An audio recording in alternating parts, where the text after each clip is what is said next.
Hi, my name is Kristen Haller, and my persuasive speech is titled Death with Dignity, referring to the importance of the national legalization of euthanasia, also referred to as physician-assisted suicide. According to Webster's dictionary, physician-assisted suicide is defined as suicide by a patient facilitated by means such as a drug prescription or by any information such as indication of a lethal dosage provided by a physician aware of patient's intent. I believe that physician-assisted suicide should be legalized to give people the option to end their suffering if they choose.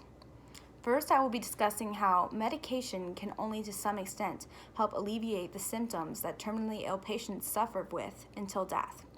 Next, I will be proposing that the solution to this issue is to legalize euthanasia, giving terminally ill patients an option to whether or not they want to suffer until death. Lastly, I will be giving a real-life example of how euthanasia gave a young woman power over her fate after being diagnosed with terminal brain cancer. Our nation is built upon freedom, which should include the right to choose whether or not a patient wants to suffer through terminal illness until their body is unable to. The legalization of euthanasia would not only give the right to die to terminally ill patients, but would also begin euthanasia organ donation, which could potentially save thousands of patients from being terminally ill themselves from things such as organ failure. In 2004, my uncle was diagnosed with terminal cancer, and around 3 years later he died. Watching this slowly happen left me feeling hopeless about helping relieve his pain. But after learning about euthanasia, I quickly became dedicated to promoting the legalization so other patients and families have the right and the choice to decide that my uncle did not. Currently in America, after patients receive a terminal diagnosis, the only option offered is help alleviating symptoms until the patient passes. However, medication only goes so far in helping terminal patients at the end-of-life care level. A collection of healthcare providers from the American Family Physician Journal wrote, "Pain control is one of the most challenging tasks that a family physician faces when providing care for patients at the end of life. Despite recent advances in understanding and pain management, pain is often untreated or undertreated. Consequently, a significant number of patients needlessly suffer physical pain and mental distress at the end of life. Patients with terminal illness often face situations where their conditions are overcoming medications that have once worked for them. Now, the patient must either decide to be undertreated until new medication works or increase the current medication dose, which can lead to dependency. Healthcare providers face the difficulty of keeping their patients at bay so they can live comfortably at the end-of-life care experience.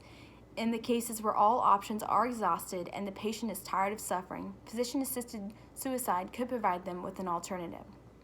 I believe this process should be legalized because it would provide people with a choice of how their life ends, and people deserve a choice.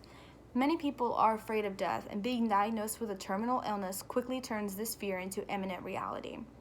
Terminal patients who fit the legal criteria for euthanasia deserve the right to decide because as their disease progresses, making life bedridden and painful, it will not be cured, and they have the right to decide if they want to suffer. There are many legal checkpoints to complete before physician-assisted suicide can even be on the table for discussion. A few of the required criteria include being at least 18 years of age, being able to consciously understand and consent to making healthcare legal decisions, and being diagnosed with an incurable illness with less than 6 months to live. 5 states, in addition to Colorado and the District of Columbia in America, have passed the right to die legislation as of 2017. With legal restrictions in place, physician-assisted suicide should be looked at as a necessary constitutional right that the people of America deserve legalized and protected. An example of this is Brittany Maynard of California. When Brittany was 29, she found out that her brain cancer had returned, and this time it was terminal. After exhausting every recommended option, she found herself researching death with dignity. She claimed, "I do not want to die, but I am dying, and I want to die on my own terms," in 2014. Her family quickly moved their entire world from California to Oregon to apply for a physician-assisted suicide there. However, Maynard revealed, establishing residency in the state to make use of the law required a monumental number of changes. I had to find new physicians, establish residency in Portland, search for a new house, obtain a new driver's license, change my voter registration, and my husband Dan had to take a leave of absence from his job. She also acknowledges how many people with terminal illness do not have the ability to make all these changes in the short amount of time their illnesses give them. In Brittany Maynard's case, the time limit was just 6 months.